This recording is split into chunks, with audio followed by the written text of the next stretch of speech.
That feeling when you teleport back home to witness the fact that Agent 6 has ripped off your top and these old perverted demons are getting a glimpse at the goods. This show has no chill, and honestly, the fact that next week is the last episode, it's sad. I've really come to enjoy Combatants Will Be Dispatched, and I hope eventually we get to see that season 2. The only slight glimpse of hope is that there does seem to be at least 1 or 2 shows next season. We'll be able to fill that comedy charm that Combatants will be leaving us with. This show has been incredible, it's been stupid, and it knows as such, and it really just has an incredible cast of characters. You literally have a build-up to, honestly, the perfect evil plan. I know most of them are pretty much like, oh my god, I actually feel dirty for what we're doing. But Alice and 6, they're right. I mean, they are the bad guys. Why do the dirty work? Why risk your life? Let the enemy deal with everything, jump in, and take the goods for yourself. And if it wasn't for, this child coming back to life after pretty much getting killed by getting kicked in the nads there, I mean, they really were up to perfect territory there. They would have been able to secure the weapon, everything would have been a-okay. And honestly, the fact that Agent 6, crept up, I thought he, hit them in the head. It's the exact same as when they did the top knot. I thought he was gonna piss on the dude's head, not slap his dong on his head. So when you see the reaction from this person, and honestly, I thought, because he had something on his back, I thought he just clubbed him over the head. No, just full-on kick to the balls, and it seemingly killed them, or near killed them.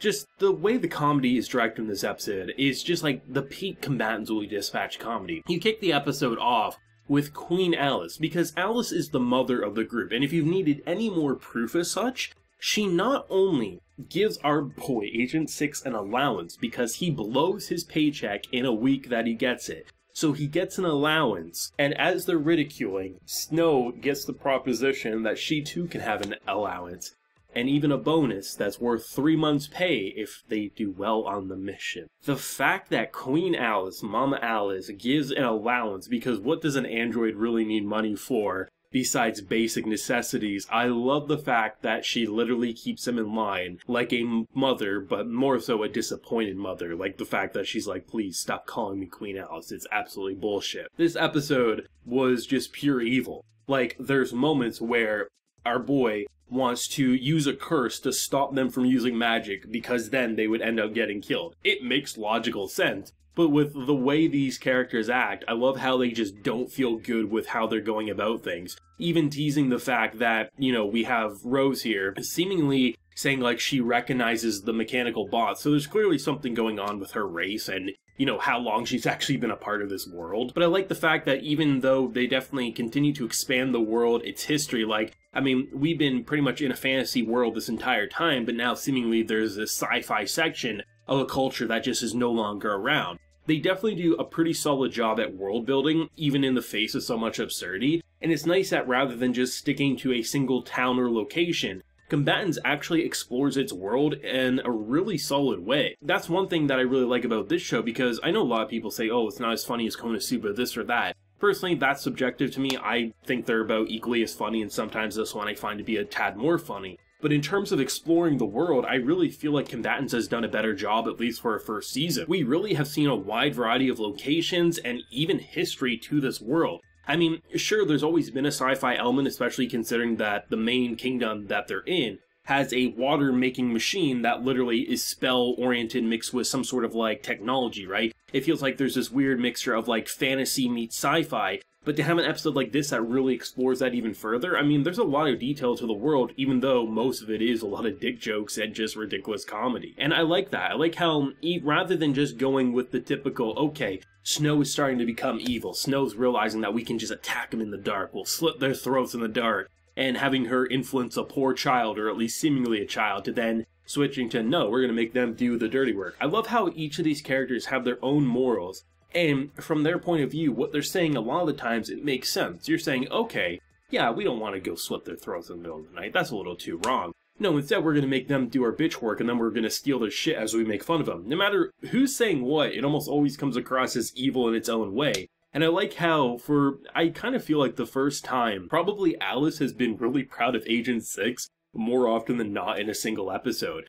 She definitely insulted and poked jabs for sure, but I mean, if we compare all the past actions, Alice probably was the most comfortable with Agent Six's episode than we ever saw. Like, when she thought he killed a kid, she was like, damn, good job, I'm actually proud of you. Of course, Six immediately went and said, you know, I actually want to save this kid, but still, it was the moment and the thought that count at this particular scene, right? Like, to me, this is a show that isn't exceptional because of a single character or a single plot line. It is the ensemble of the cast, and I honestly feel like the antagonist with, like, Hsieh as an example has made this show exceptionally strong. Like, I really feel it. In fact, I would say this is one of my more recommended shows that I've been given to people who are like, oh, hey, what should I be checking out this season? I mean, it has a good laugh, it has a funny story with the whole evil organization. There's just so much to appreciate about it, and I really wouldn't remove any character in this show right now. I really feel like they all bounce off of each other in their own way. And no matter what happens, whether it's the trio right here being like, I feel dirty and evil, to then sometimes the poking fun at Agent 6. I mean, just, there's non-stop crude humor. And sure, crude humor isn't for everyone, but as someone who loves those raunchy comedy movies and all that type of stuff, this is a recipe for success for me. I actually don't think there's too many light novels translated right now, so I'm not sure how long it might take to get a second season, but either way, like, I really hope we do, within a couple of years, get more of this, because I really feel like this is a show that isn't needed for a second season just to see more funny moments. It legit has a fascinating world. The story is basic as shit. Evil organization invades world as they sort of are like bonding with the people they're invading slash not really taking it over. But when you look at the technology and how it operates, there's a lot of fun shit going on here. And just like the casual remarks, like Agent 6 saying Snow might actually be fit for our company given the fact that she's an evil bastard. And then the immediate comeback, no, she's just like you, she's a bottom feeder who just follows the money and is completely lazy when you really think about it. There's so much more potential to this world and story, and it'll be interesting to see how they wrap up episode 12, because clearly they'll defeat the bot in some way, but I'm curious to see, like, what will, like, the final company message be like. Will there be a tease for a season 2? Will they just end it in a way that feels like open-ended, but enough to leave anime viewers satisfied enough? Because I'm not here saying I need this grand story to be wrapped up. More so, I'm just curious if they're going to leave you on a giant cliffhanger, or if they're going to leave us off in a satisfying open-ended front, which I hope for the former there, because honestly, I would really be disappointed if they left it off with, like, they didn't defeat the robot or something, and like, oh man, the battle's still going on. 5 years later, we still have no idea if we're getting more anime, right? Then again, there's been so many anime come back after like 7 years with nothing being confirmed, so I guess anything's possible, right? But I guess we'll see where they take it. I mean, every character's great, the jokes are landing even better in the late game, I find. This show's a hoot, and I'd love to see another 12 episodes down the line, but let me know your thoughts and feelings on this week's episode, and definitely your favorite gag, because there was